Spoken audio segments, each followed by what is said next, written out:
Hi viewers, welcome back to our channel Learn to Speak.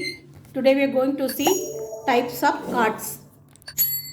Trolley, ಸಾಗಣೆ ವಾಹಕ, dolly, ಭಾರವಾದ ವಸ್ತುಗಳನ್ನು ಬಳಸಲು ಉಪಯೋಗಿಸುವ ಚಕ್ರಗಳ ಮೇಲಿನ ಚೌಕಟ್ಟು. stroller, ಒಂದು ಚಕ್ರದ ಕುರ್ಚಿ ಸಾಮಾನ್ಯವಾಗಿ ಬಾಗಿಕೊಳ್ಳಬಹುದಾದ, ಅದರಲ್ಲಿ ಮಗುವನ್ನು ಕೂರಿಸಿ ಸುತ್ತಾಡಿಸಬಹುದು. golf cart, ಗಾಲ್ಫ್ ಆಟಗಾರರು ಮತ್ತು ಅವರ ಸಲಕರಣೆಗಳಿಗಾಗಿ ಬಳಸುವ ಒಂದು ಸಣ್ಣ ಯಾಂತ್ರಿಕ ವಾಹನ.